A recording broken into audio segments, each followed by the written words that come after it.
नमस्कार विद्यार्थी मित्रांनो, स्मार्ट जीनियस मॅथ चॅनलमध्ये आपणा सर्वांचं हार्दिक स्वागत। आजच्या व्हिडिओमध्ये आपण पाहणार आहोत मसावी कसा काढायचा। मूळ अवयव पद्धतीनं मसावी कशा पद्धतीनं काढायचा याची सोपी पद्धत या ठिकाणी आपण आज पाहणार आहोत। पाहूयात सुरुवातीला काय करायचं आहे। दिलेल्या संख्येचे मूळ अवयव काढून घ्यायचे आहेत। मूळ अवयव कसे काढायचे आहेत हे आपण मागील व्हिडिओमध्ये पाहिलेलं आहे। पहा या ठिकाणी अगोदर 12चे अवयव काढून घेऊयात। मूळ अवयव काढताना आपण काय करतो, फक्त आणि फक्त मूळ संख्यांनीच भाग देतो। मग सग या ठिकाणी विभाज्यतेची कसोटी वापरा। कसोटी आपल्या झालेल्या आहेत।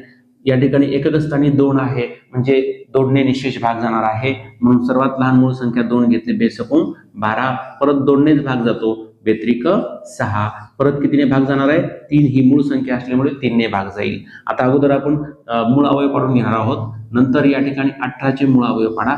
18 या संख्येचे मूळ अवयव कितीने भाग जाईल, इथं एकक स्थानी 8 आहे, म्हणजे 2ने निशेष भाग जातो, मग 2 9 18, परत 9ला 2ने भाग जात नाही। 2च्या पुढील मूळ संख्या कोणती आहे क्रमवार येणारी, 3, 3ने भाग जातो, 3 त्रिक 9, परत ह्या 3ला 3नेच भाग जातो, कारण 3 ही मूळ संख्या आहे। आता काय करायचं विद्यार्थी मित्रांनो, पहा या दिलेल्या संख्यांचे जे मूळ अवयव आहेत ते गुणाकाराच्या रूपात लिहायचे आहेत।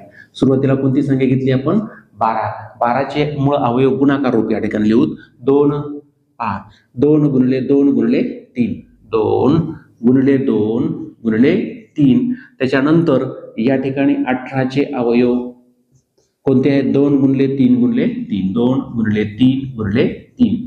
आता पुढे काय करायचं आहे, मूळ अवयव कसे पाडायचे, संख्येचं गुणाकार रूप मूळ अवयवाच्या रूपात कशा पद्धतीने लिहायचे, इथपर्यंतचा भाग आपला पाठीमागे झालेला आहे। पण मसावी काढताना या ठिकाणी मसावीचा अर्थ आहे महत्तम, सामायिक, विभाजक हा याचा अर्थ होतो मसावीचा, म्हणजे मोठ्यात मोठा सामायिक असणारा विभाजक कोणता।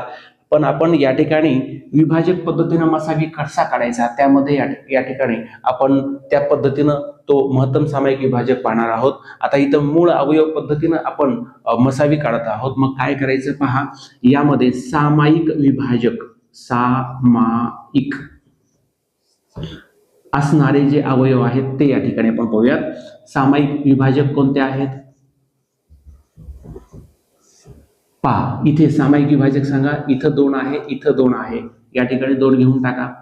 परत या ठिकाणी 2 आहे, या ठिकाणी 2 आहे का, नाही, मग या ठिकाणी हा 2 घ्यायचाच नाही। इथे 3 आहे, इथे 3 आहे, घेऊन टाका। पहा आता कुठं सामायिक आहे का, नाही, जेवढे सामायिक आहेत तेवढेच आपण घेतलेले आहेत, त्यांचा आपण काय करतोय, गुणाकार करतोय। 3 2 किती आलं, 6, सामायिक अवयवांचा गुणाकार। मूळ अवयव पद्धतीमध्ये या ठिकाणी मसावी काढत असताना दोन्हींचे जे सामायिक अवयव आहेत त्यांचा गुणाकार जर केला तर आपल्याला काय मिळतो, मसावी मिळतो। म्हणजे ह्या दोन संख्यांचा मसावी किती आहे, 6 आहे। तुमच्या लक्षात आलं असेल मसावी कशा पद्धतीनं काढायचं आहे ते। सुरुवातीला या ठिकाणी त्यांचे अवयव काढून घ्या। अवयव काढल्याच्या नंतर त्या संख्या गुणाकाराच्या मूळ अवयवाच्या गुणाकाराच्या रूपामध्ये लिहा।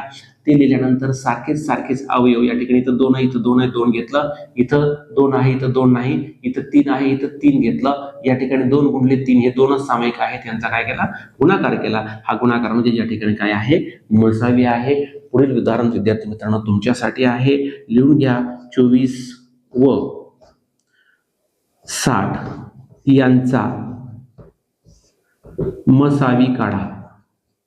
मसावी काढा कोणत्या पद्धतीनं, आपण जी आता शिकलो त्याच पद्धतीनं, मूळ अवयव पद्धतीनं या ठिकाणी 24 आणि 60चा मसावी काढा आणि मसावी काढून कमेंटमध्ये या ठिकाणी उत्तर पाठवा। व्हिडिओ आवडल्यास नक्की लाईक आणि शेअर करा। भेटूयात पुढील व्हिडिओमध्ये नवीन टॉपिक घेऊन। तोपर्यंत नमस्कार, थँक्यू, धन्यवाद।